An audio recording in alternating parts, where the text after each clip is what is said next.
Spoštovani, lepo pozdravljeni in dobrodošli v Evangeličanski cerkvi Dobrega pastirja Novo mesto. Lepo pozdravljeni tudi vsi, ki nas spremljate preko zaslonov. Obvestila za naslednji teden so naslednja. Jutri, v ponedeljek ob 19. uri je cerkev odprta za tihe molitve ob spremljavi krščanske glasbe. V sredo ob 19. uri pa ni predavanja oziroma bogoslužja, temveč imamo tako imenovani filmski večer, ki smo ga imenovali kar Film pod zvezdami na najvišji točki Novega mesta oziroma tega ožjega predela mesta. Film se bo pričel ob 8:30 zvečer, torej 20:30, v studiu Janje Lipičnika pa so pripravili tudi video napovednik, ki smo ga že objavili na našem YouTube kanalu in poslali po elektronski pošti. Tako da lepo vabljeni v sredo ob 8:30 zvečer. Predvajan bo film Vera kot krompir, po angleško Faith like potatoes. Navdihujoča nagrajena južnoafriška drama je bila posneta po knjigi in temelji na resnični biografski zgodbi. Projekcija filma je brezplačna, v primeru slabega vremena pa bomo ta dogodek prestavili in o tem pravočasno obvestili. Naslednji torek, ne ta pojutrišnjem, ampak čez 9-10 dni, pa ste, predvsem ženske, vabljene na delavnico na temo sivke. Torej naslednji torek, ne pojutrišnjem, ampak 30. julija, ste vabljene ženske na delavnico na temo sivke, izdelovale boste venčke iz sivke in preživele večer ob sladkem priboljšku in dobri družbi. Prijavnina znaša 3 evre, prijavite se lahko pri Rebeki Jovanovič ali Leji Brkič. Vabilo bomo prejeli tudi po elektronski pošti in ga lahko uporabimo za deljenje naprej. Torej, srečanje za ženske z delavnico za izdelovanje venčkov iz sivke bo naslednji torek, 30. julija ob 6:30 zvečer. V nadaljevanju bomo zapeli pesem Bog velik si. Tedaj od sreče duša mi vzkipi.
izvolite sesti.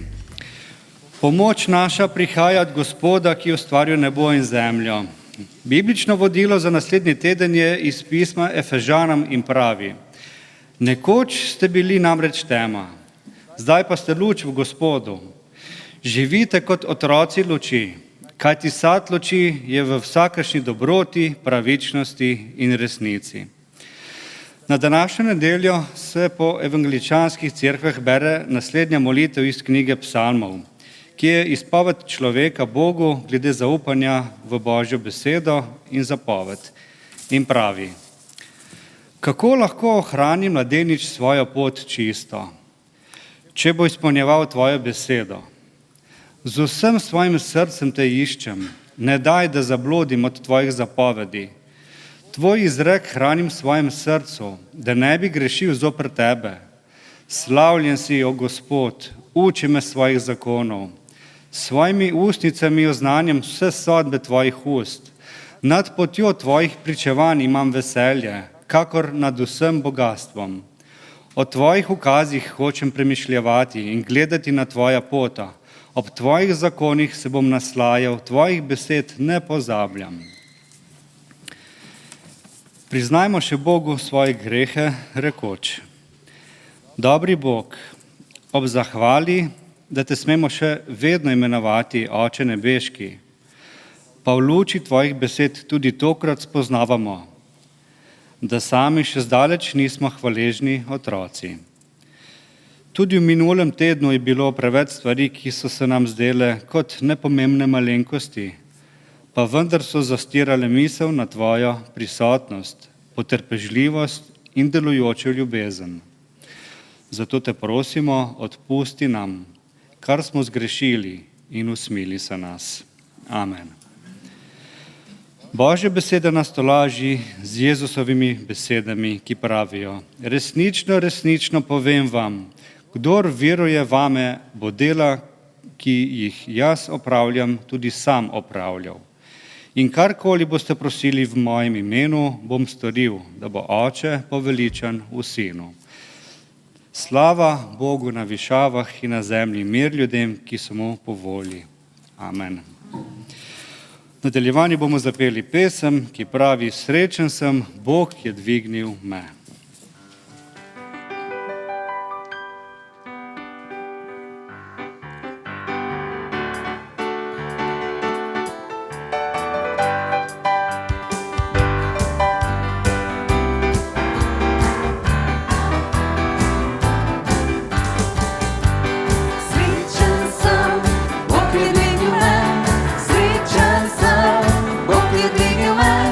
Srečen sem, Bog je dvignil me,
Izvolite sesti. V uvodu smo peli pesem, ki opeva Božje stvarstvo.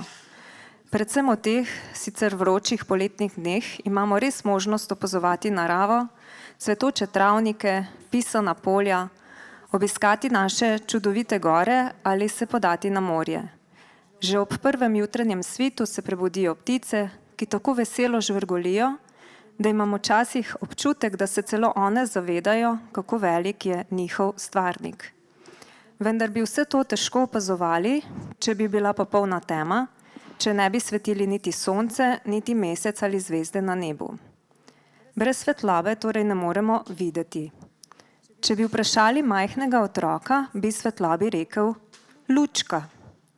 Srednješolec bi verjetno že poznal izraz energija. Fizik bi to še nadgradil in svetlobi izmeril valovno dolžino, frekvenco, intenziteto in tako dalje. Kristjan pa bi jo poimenoval Božja luč, dobrota, upanje. Temo bi majhen otrok hitro povezal s strahom. Tudi večino odraslih v popolni temi spremljajo občutki nelagodja. Fiziki na ta pojav gledajo drugače in sicer bi nam hitro razložili, da smo si izraz tema pravzaprav izmislili, da bi razložili odsotnost svetlobe. Torej, kjer ni svetlobe, je tema. V življenju kristjanov pa se tema nanaša na zlo ali greh. Današnje berilo je iz Matejevega evangelija, v katerem nas Jezus nagovarja z besedami. Vi ste luč sveta. Mesto, ki stoji na gori, se ne more skriti. Svetilke tudi ne prižigajo in ne postavljajo pod mernik, temveč na podstavek in sveti vsem, ki so v temi. Tako naj vaša luč sveti pred ljudmi, da bodo videli vaša dobra dela in slavili vašega Očeta, ki je v nebesih. Dragi zbrani, ne rabimo fizikalne razlage pojma svetloba, da bi razumeli, kaj pomeni biti v luč v Gospodu. Sad luči je namreč dobrota, pravičnost, resnica.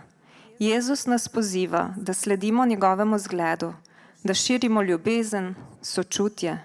Svet razsvetljujmo z našimi dobrimi deli, svetu prinašajmo upanje, zaupanje ter vero v Božjo ljubezen in odrešenje.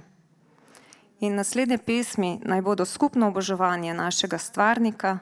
Jezus je naša luč in če hodimo za njim, ne bomo hodili v temi, ampak bomo imeli luč življenja. Kdor more, naj ostane, nič pa ne bo narobe, tudi če sedimo. Tu sem, da slavim te.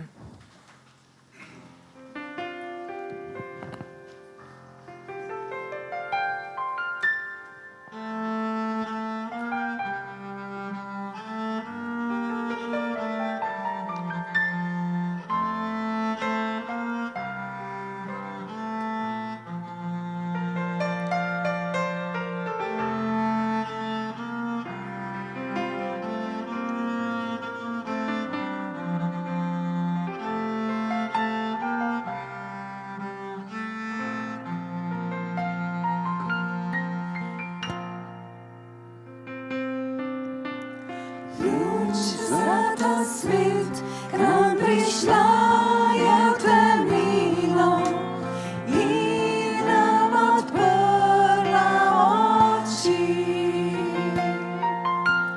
Moje srce zato častite, upanje si moje ti.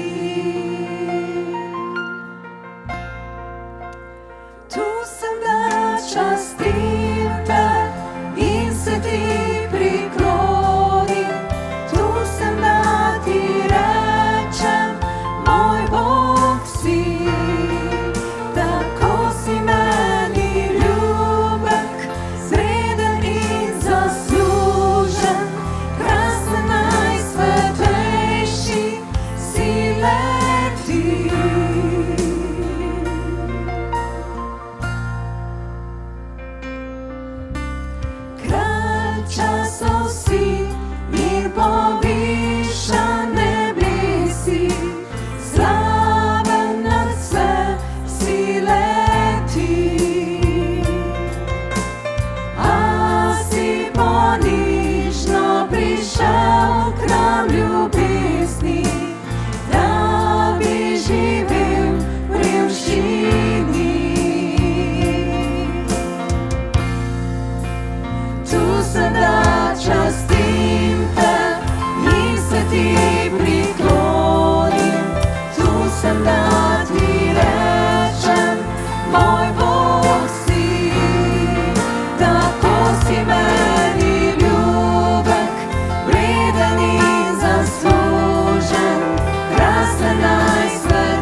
sem, da častim te in se ti priklonim. Tu sem, da ti rečem, moj Bog si. Tako si meni ljubek, vreden in zaslužen, krasen, najsvetejši si le ti.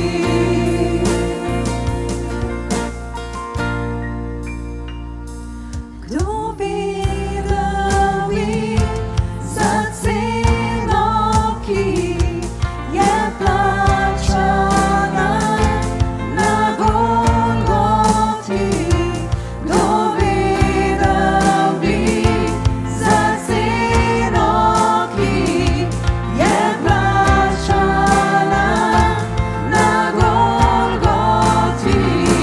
Kdo bi dal bi za ceno, ki je plačana na Golgoti? Kdo bi dal bi za ceno, ki je plačana na Golgoti? Tu sem, da častim te in se ti priklonim. Tu sem, da ti rečem, moj Bog si. Tako si meni ljubek, vreden in zaslužen, krasen, najsvetejši si le ti. Tu sem, da častim te in se ti priklonim. Tu sem, da ti rečem, moj Bog si. Tako si meni ljubek, vreden in zaslužen, krasen, najsvetejši si le ti. Krasen, najsvetejši si le ti.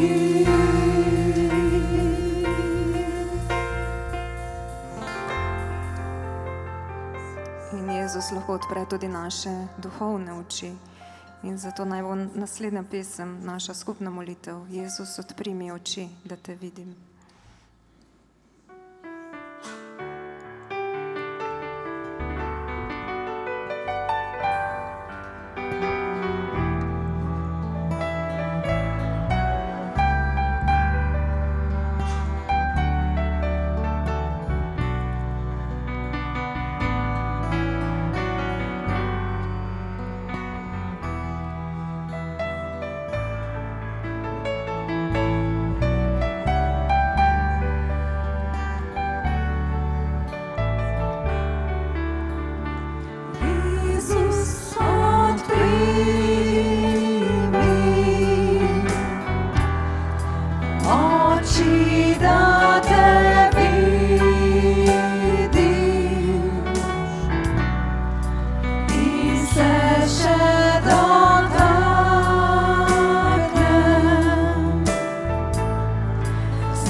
Nauči me, Gospod, pot svojih zakonov, čuval jo bom do konca.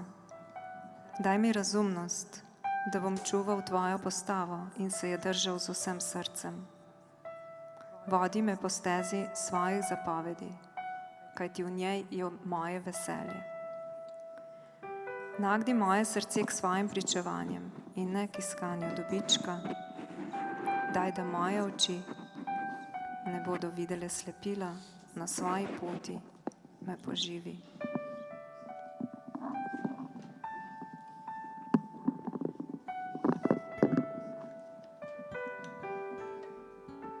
Naše oboževanje bomo zaključili s kolekto in pesmijo, ki pravi: Luč nogam mojim, o Gospod, beseda tvoja je.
Milost Gospoda Jezusa Kristusa, ljubezen Boga in občestvo Svetega Duha z vsemi nami.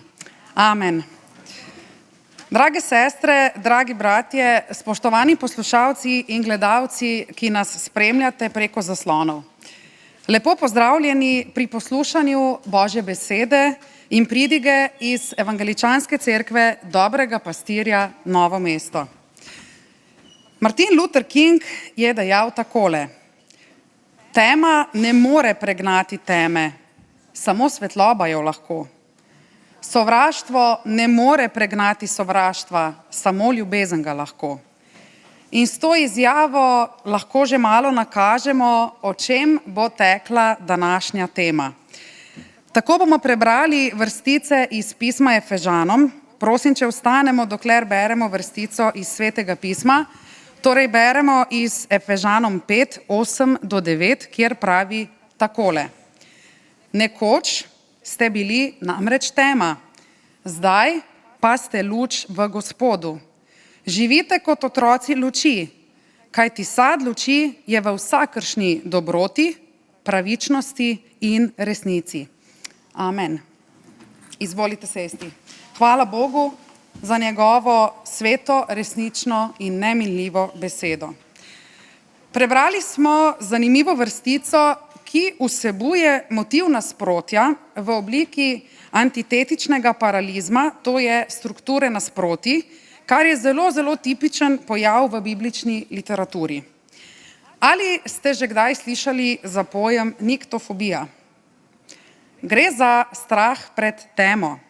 Strah, ki se pojavi ob mraku. Seveda je zelo pogost pri otrocih, pa tudi starejših posameznikih. Zagotovo se spomnite trenutkov, ko so vaši otroci z vsemi igračkami, dekicami in celotno bojno opremo pricapljali v vašo spalnico in vas s hlipajočim glasom prosili, če lahko spijo pri vas, ker jih je strah teme.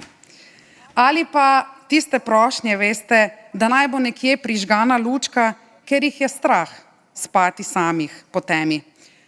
Kaj pa občutek, ko vozite v tunelu in kar naenkrat zmanjka elektrike in samo komaj čakate, da pridete ven iz tunela? Pomislite, zakaj se odrasli ljudje izogibamo sprehajanju po najbolj gosti temi, kjer ni javne razsvetljave? Zakaj odrasli ljudje ravno ne izbiramo zmenkov na temnem pokopališču sredi noči? Ker nas je verjetno strah. Kaj pa je tako zelo zanimivega pri tej temi, ki jo seveda najpogosteje povezujemo s črno barvo? Skozi stoletja se je črna barva uveljavila kot znak za izkazovanje žalosti, žalovanja, smrti in zla. Vsa mitološka bitja, ki so označena kot hudobna, spomnite se iz pravljic, recimo čarovnice, zlobne vile, pošasti, skoraj vse vsebujejo črno barvo.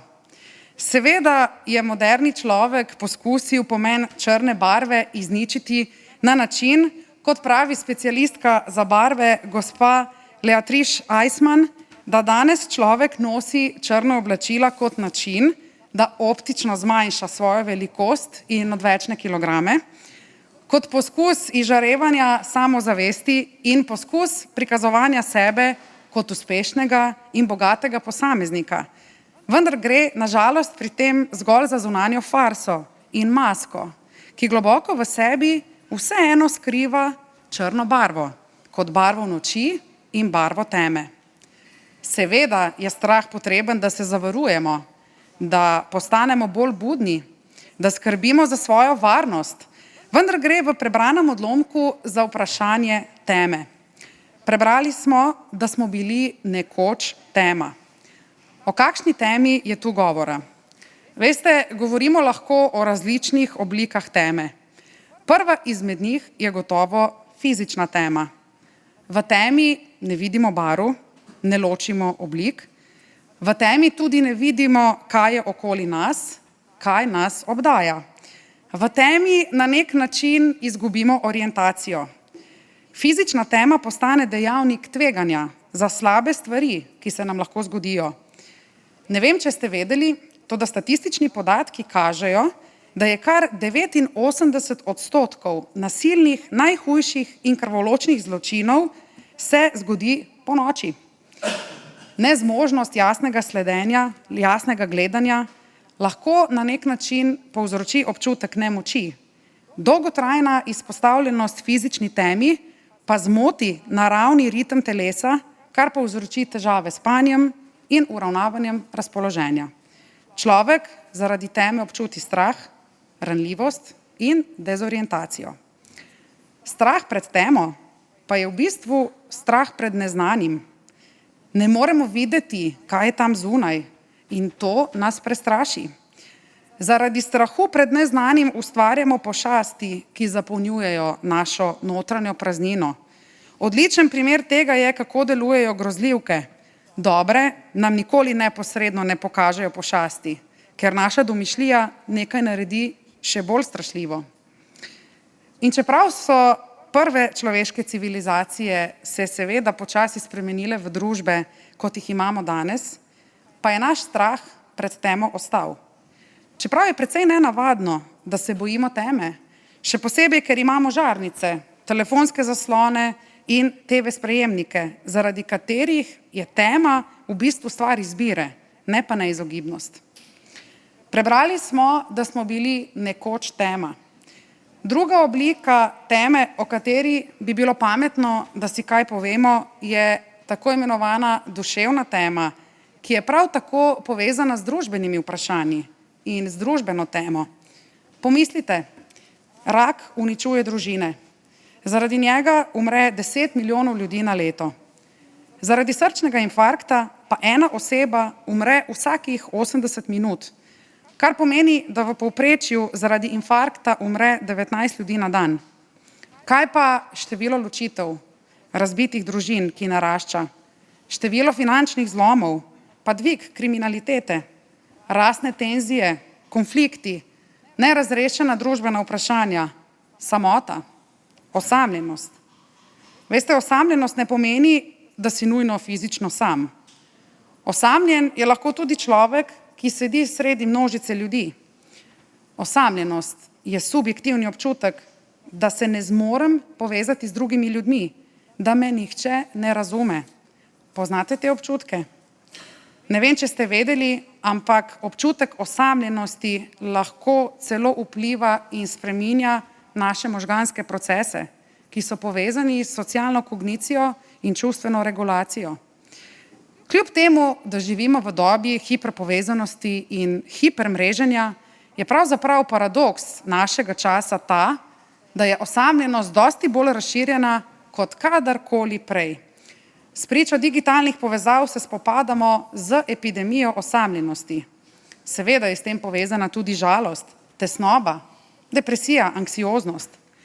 Kaj pa vzgoja in moralne vrednote? Pa si povejmo še kaj o tem. Ne vem, če ste vedeli, že leta 2013, torej več kot 10 let nazaj, je bila v Sloveniji polemika o tem, da bi besedo vzgoja umaknili iz šolskih predmetnikov. Začelo se je z ukinitvijo ocenjevanja vedenja, nadaljevalo z ukinitvijo opisnega ocenjevanja vzgojnih predmetov in končalo s poimenovanjem vzgojnih predmetov tako, da so se v šolskih spričevalih pojavila imena šport, likovna umetnost, glasbena umetnost, namesto nekoč postavljene glasbene vzgoje, likovne vzgoje in tako dalje. Sedaj smo prišli že tako daleč, da otroci v osnovni šoli nimajo več zaključnega uspeha, ampak so šolsko leto zaključili s 3,4, morda s 4, 4,5. Navidezno morda ne bistvena poteza, vendar je, če mene vprašate, skrb vzbujajoča posledica umika besede vzgoje iz šolskega sistema, še bolj pa iz družinskega sistema. Danes starši otrok več ne vzgajajo, ampak se reče, da jih vodijo skozi življenje. Danes vzgajamo potrošnike. Obstaja mit, ko starši mislijo, da je dobra vzgoja tista, ko so otroci srečni, da jim je fino. Otroke pa je treba vzgojiti in pripraviti na čas, ko bodo izjemno nesrečni. Takrat morajo znati prenesti preizkušnje, preživeti, da ne jemljajo droge, ki se jo mimogrede da kupiti že za pol evra. Danes veljajo miti, da je treba otroka vzgajati prijazno, torej brez avtoritete, brez kazni, po možnosti celo brez očeta. Pri otroku sproti vzgajamo takšne psihološke lastnosti, da bo kupoval, česar ne potrebuje. Kupoval bo v resnici tisto, česar še nima, torej bo postal prisilni potrošnik. Mimogrede, ta zgrešen koncept vzgoje, ki je prvenstveno pripeljal do družbene teme, o kateri govorimo danes, je razviden že na prvih straneh Svetega pisma, ko samozadostna Eva zbija moralno avtoriteto svojemu možu Adamu, prestrašeni Adam pa skrbi, da bo njegovi družini fino in lepo, da se nikomur ne bo zameril. S tem vedenjem pravzaprav ustvarita večna rivala, iz bratske ljubezni naredita tekmovalnost, maščevanje, ki vodi celo v bratomor. Ta psihopatologija človeške družine in družbe ostaja tudi danes, začenja pa se na prvih straneh Svetega pisma. In to psihopatologijo vlečemo tudi danes. Kaže se v izbrisu avtoritete, pomanjkanju razvoja vesti. Kaj torej lahko zaključimo o tej družbeni in duševni temi? Veste, iz svojih življenj smo počasi, a previdno umaknili Boga, ki nas mimogrede tudi vzgaja. Ustvarili smo svet materialnega obilja, pretirane permisije ter etičnega in vrednotnega relativizma, s čimer pa se, na žalost, izrazito povečuje število motenj osebnosti. Med nami je vse več ljudi, mladostnikov in celo otrok, s potezami, ki jim psihologi radi rečemo mračna trojica osebnostnih lastnosti. To so narcisizem, torej prepričanje, da sem jaz center sveta, makiavelizem, torej vse, kar mi pomaga doseči cilje, je dovoljeno, in mračna psihopatija, torej požvižgam se na druge, da dosežem svoje cilje. Odkot, drage sestre, dragi bratje, torej izvirajo ta telesna, duševna in družbena tema? Odkot razvoj mračne trojice osebnostnih lastnosti? Naj spomnim, prebrali smo, da smo bili nekoč tema. Ne morem mimo dejstva, da se vsaj za trenutek ne osredotočimo na tretjo vrsto teme, ki pa je nedvomno vzrok za vse predhodne oblike teme. To pa je duhovna tema. Kje se vse začne? Na začetnih straneh Svetega pisma. Tam preberemo naslednje. V začetku je Bog ustvaril nebo in zemljo. Gre seveda za sliko. Zemlja pa je bila pusta in prazna. Tema se je razprostirala nad globinami in Duh Božji je vel nad vodami. Bog pa je rekel, bodi svetloba. In nastala je svetloba. Torej že na začetnih straneh Svetega pisma vidimo ta dualizem med temo in svetlobo, med nebesi in zemljo, pri čemer pa zemlja že ob svoji začetni mračnosti in temi ni prepuščena sama sebi. Saj smo prebrali, da Božji duh bdi nad njo. Tema sveta je res da globoka, je vedno večja. Je duhovna črna luknja, ki golta svet. Svetopisemski pomen besede tema je zelo širok in moramo pri tem vzeti v obzir tudi hebrejsko pojmovanje besede tema. Kot prvo, beseda tema v Svetem pismu ponazarja izprijenost. V bistvu opisuje človekovo stanje v grehu, to je ločenosti od Boga. To, torej greh, je razlog, da trpimo za vsemi drugimi oblikami teme. Kot drugo, beseda tema predstavlja prevaro, v smislu, da gre za zatemnjenost v razumevanju, za slepljenost v naši duši. Tretji pomen je seveda povezan s smrtjo. Gre za vprašanje, kot beremo v psalmih, globeli temne sence. Globoka tema se uporablja tudi za opis uničenja, za opis stanja brez ljubezni, stanja samote, zla, stanja brez Boga, ločenosti od Boga. A čutimo težo ob teh besedah in teh opisih? Če se želimo znebiti teh težkih občutkov, potem lahko sledimo navodilom, ki smo jih prebrali v pismu Efežanom. Nekoč ste bili namreč tema, zdaj pa ste luč v Gospodu. Živite kot otroci luči, kajti sad luči je v vsakršni dobroti, pravičnosti in resnici. Če želimo pravilno razumeti ta prebrani odlomek in seveda tudi navodila, ki nam lahko pomagajo pri tem, da se dokončno znebimo te teme, te teže, potem moramo najprej razumeti nekaj več o ozadju pisma Efežanom, mestu Efes, predvsem pa o tedanji cerkvi in seveda problemih, s katerimi se je ta cerkev soočala.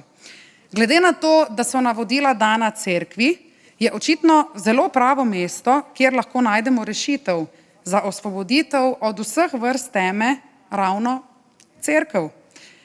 Najprej pa pojdimo k mestu Efes. Kaj vemo o mestu Efes? Efes je bilo tedaj največje mesto v Mali Aziji, imelo je nekje 250 000 prebivalcev.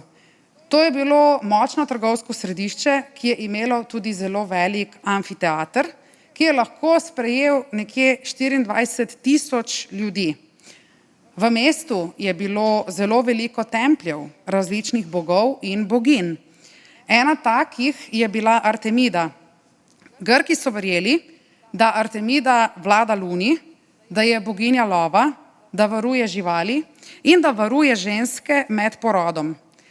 Efes je bil poleg Rima, Aleksandrije in Antiohije zelo pomembno trgovsko, kulturno in seveda tudi religijsko središče province. V 1. stoletju je doživel pravi razcvet, saj je postal največje morsko pristanišče province. Artemidin tempelj je spadal med 7 velikih svetovnih čudes. Torej vidite, imamo mesto Efes, znanje po svoji filozofiji, govorništvu, retoriki, umetnosti, religijsko središče. Pravzaprav, če povlečemo vzporednice, bi lahko rekli, da je Efes prispodoba današnjega, zahodnega, modernega, civiliziranega sveta, ki je kulturno raznolik, znanstveno in tehnološko zelo napreden, predvsem pa predstavlja krasno izhodišče za izgradnjo osebnega uspeha in deloma tudi razvoja narcisizma. Kaj pa vemo o krščanski cerkvi, ki deluje ravno v tem mestu? Namreč njej je namenjeno tudi pismo Efežanom, o katerem danes govorimo.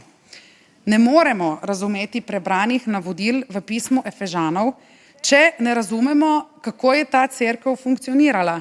To je približno tako, kot če bi mi danes pisali kroniko naše cerkve, pa bi jo nekdo bral 2000 let kasneje in bi zelo, zelo težko razumel, brez da bi poznal ozadje.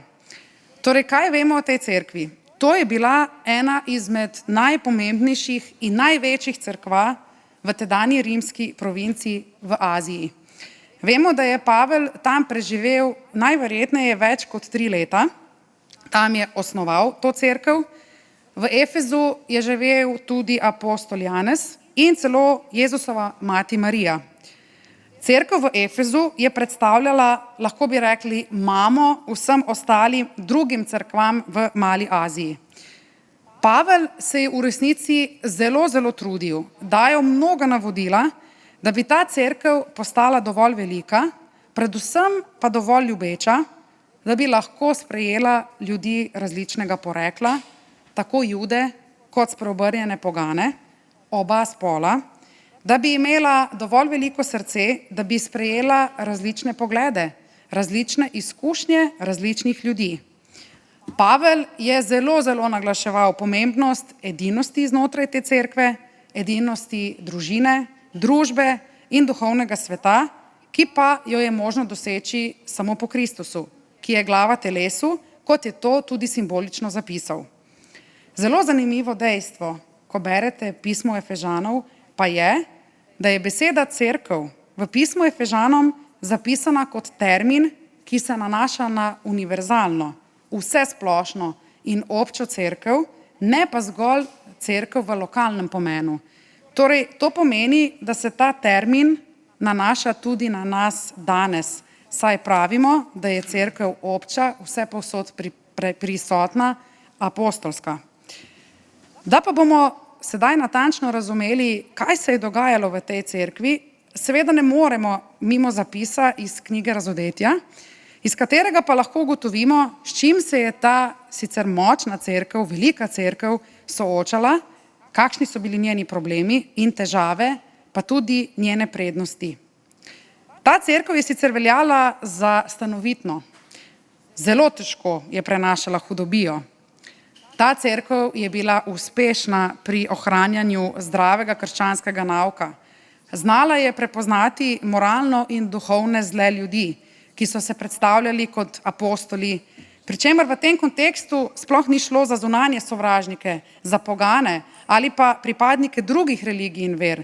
Pravzaprav je šlo za tiste, ki so se znotraj cerkve razglašali za apostole, misionarje, učitelje, odposlance samega Boga. Pa v resnici nič od tega niso bili. Torej, govorimo o močni cerkvi, ki je marsikaj prenesla, ki se ni utrudila.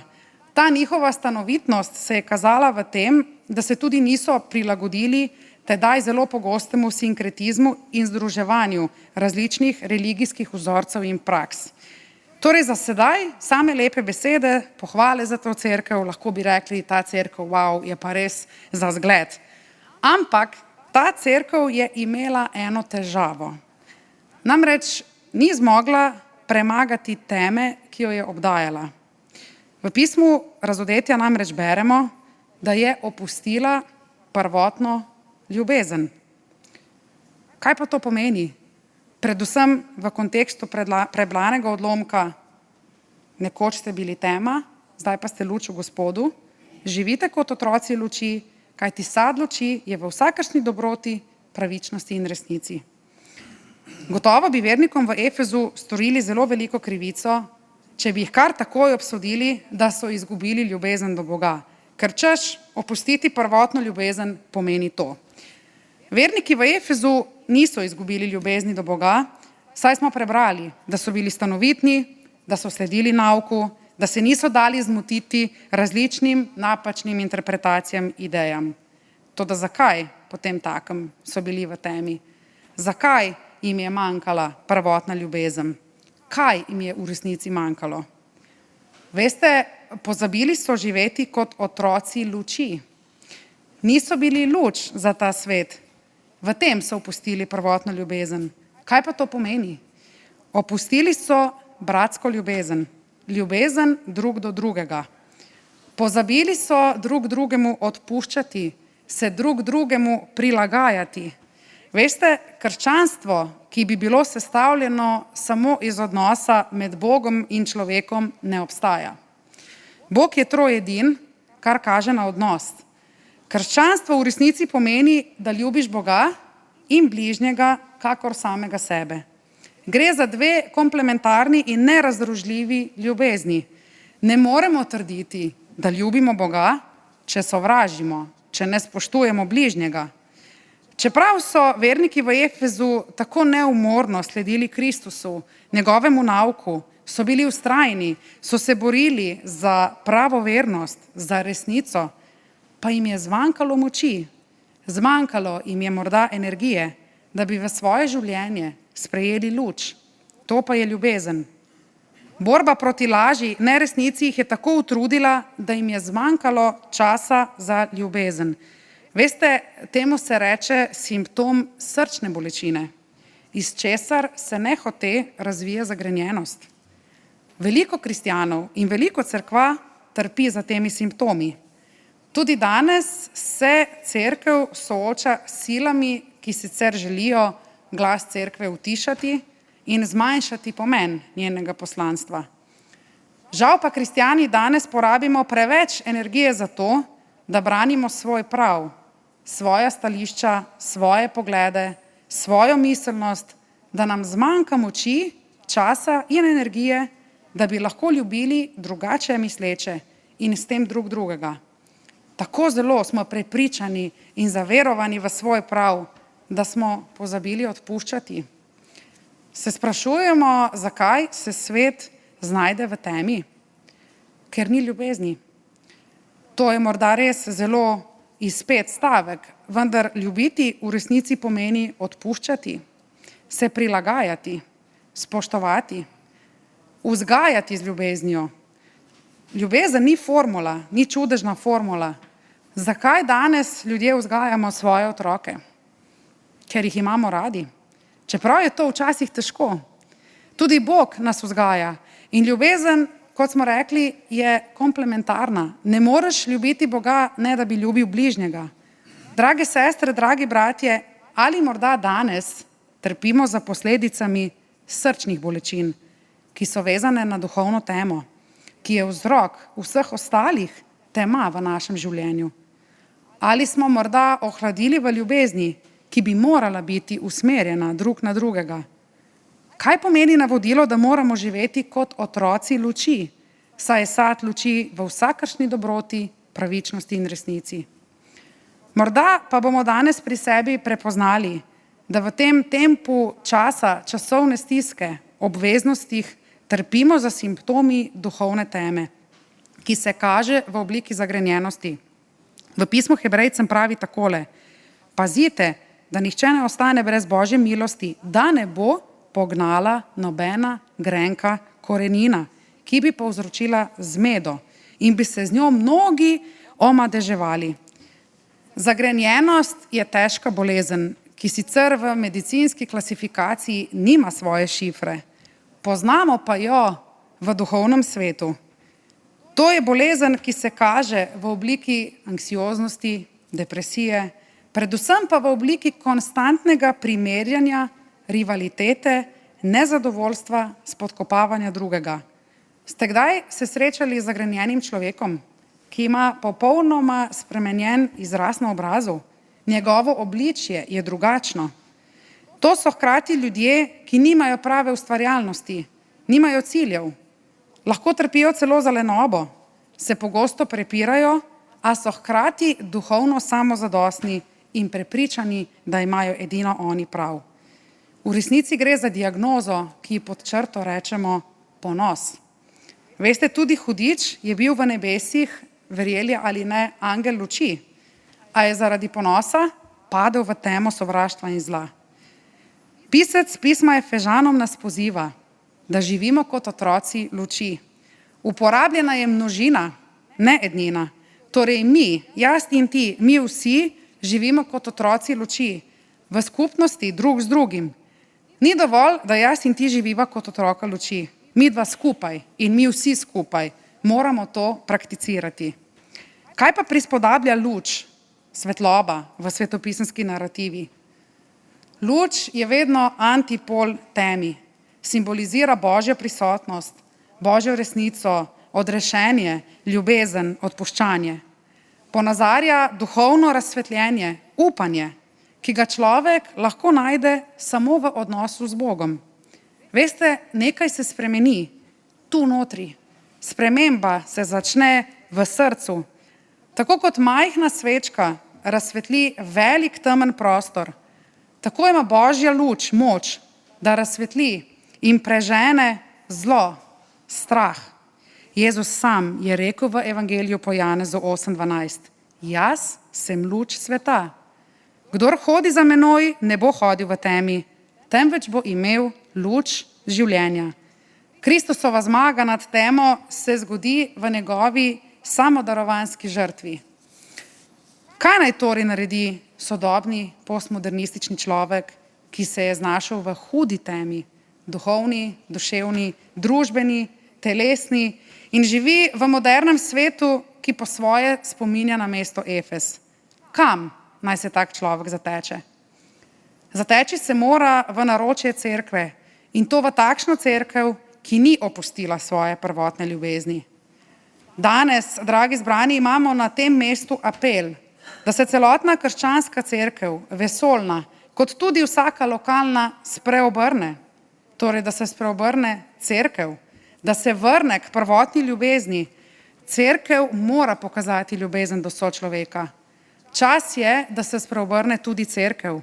Če bo cerkev kot celota živela kot otrok luči, to pomeni, da bo razsvetljena z Božjim duhom, kajti sad luči je v bistvu sad duha.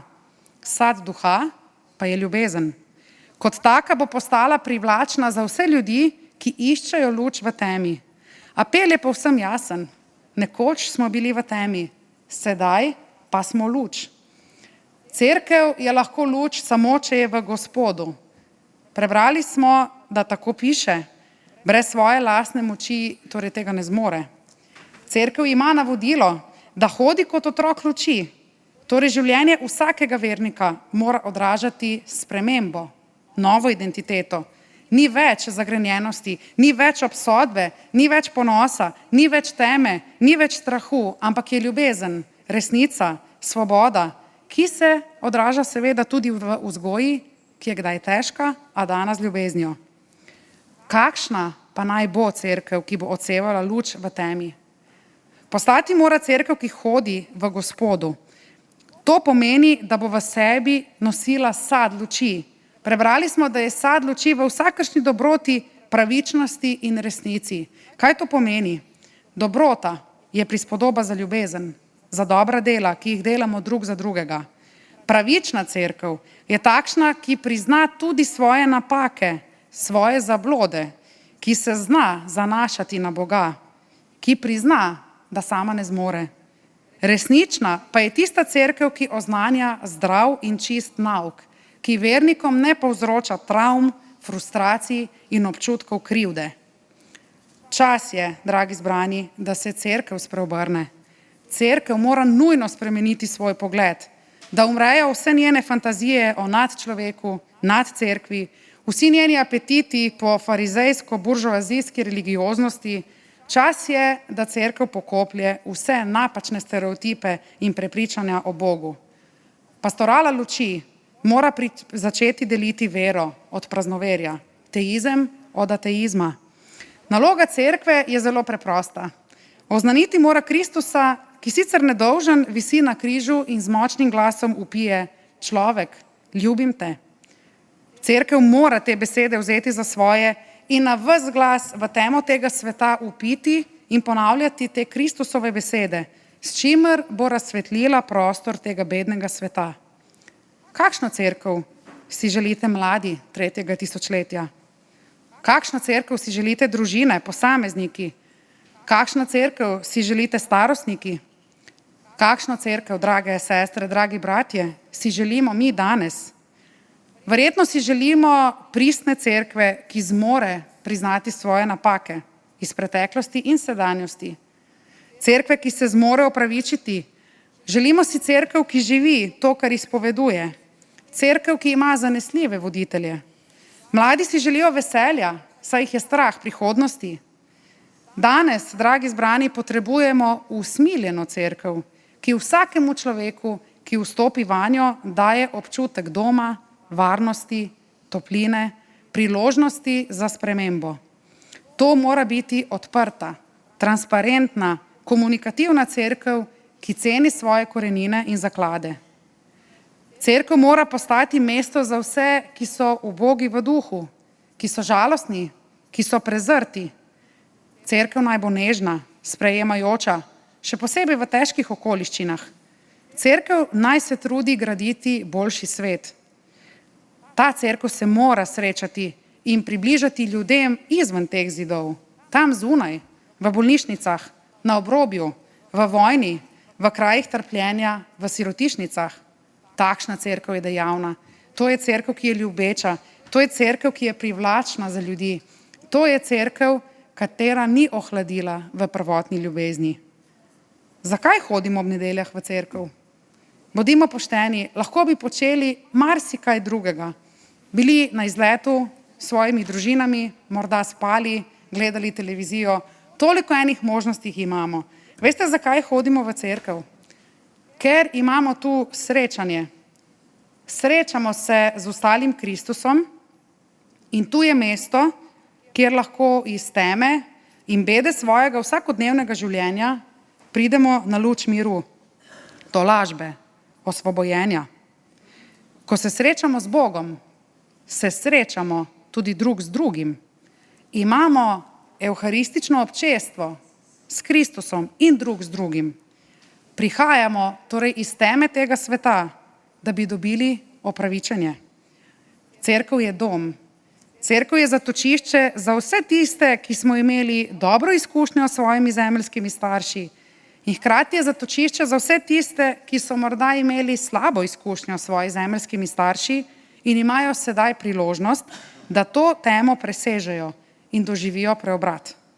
Vsako nedeljsko srečanje, dragi zbrani, vsak prihod na bogoslužje pravzaprav napoveduje nedeljo brez zahoda, ko ne bo več trpljenja, ne bolečine, ne žalovanja, ne solza, ampak bo življenje v polnosti. Do takrat, ko pa pride ta dan, imamo seveda drug drugega. Zato se lahko v nedeljo izročimo v roke Očeta, da je z nami tudi tekom tedna. Zakaj ljudje hodimo v cerkev? Ker prihajamo zlomljeni, da bi odšli zlepljeni. Ker prihajamo ranjeni, da bi odšli ozdravljeni. Ker včasih prihajamo obupani, da bi odšli odrešeni. Včasih prihajamo prazni, da bi bili napolnjeni. Prihajamo krivi, odhajamo pa, da bi nam bilo odpuščeno. Prihajamo osamljeni, vendar odhajamo sprejeti z odprtimi rokami. Pravzaprav prihajamo takšni, kot smo, z vsemi maskami, z vsemi napakami, vendar odhajamo z vrnjenim dostojanstvom, z mirom, z novo družino, z brati in sestrami, s tolažbo in z upanjem. Zato hodimo ob nedeljah v cerkev. To je namreč eden izmed ključnih razlogov. Amen. Bomo molili. Dobri Bog, hvaležni smo, ker si nam dovolil se zbrati v zavetju in varnem zatočišču tvoje hiše, tvoje luči. Prosim, umiri naše misli, umiri naša srca. Osvobodi našega duha, da bi lahko dojeli, kako blagoslovljeno je bivanje v tvoji bližini in kako potrebne so nam tvoje besede na poti življenja. Daj nam novih moči, da bomo lahko luč v temi tega sveta. Daj nam pogum, da bomo lahko uresničevali dobroto in dejanja ljubezni do tebe in do soljudi, ki so nam bratje in sestre, tudi takrat, ko tega nočemo ali ne moremo priznati. Amen. In zaključna pesem je stara krščanska himna, ki govori o tem, kako je nekoč duhovno slep človek spregledal. To je pesem, ki se pogosto vrti po različnih radijih, velikokrat jo boste slišali v cerkvah. To je pesem z naslovom Dar milosti ali Amazing Grace in govori o tem, da je nekoč slepega in duhovno temnega človeka spremenila Božja milost. Začel je hoditi v luči. Zapojmo to skupno pesem.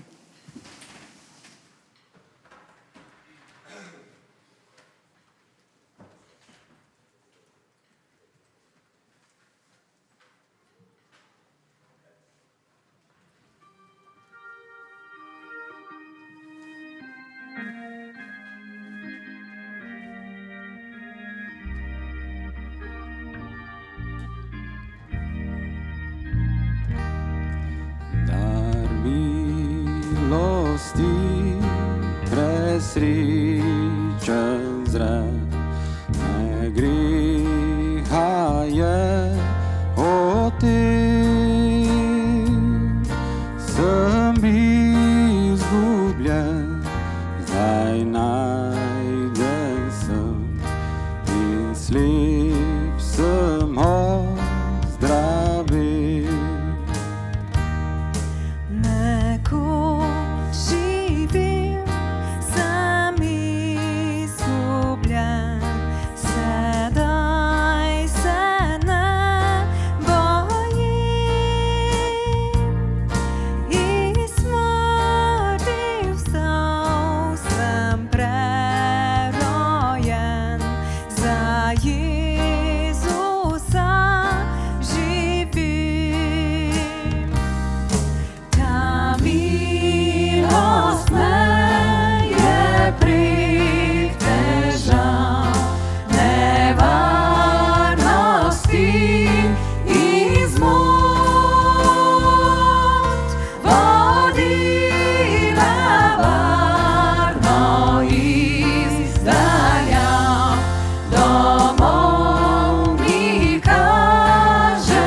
Draga Božja družina, Gospod naj nas blagoslovi in naj nas varuje. Gospod naj razjasni svoje obličje nad nami in naj nam bo milostljiv. Gospod naj obrne svoje obličje k nam in naj nam da mir. Amen.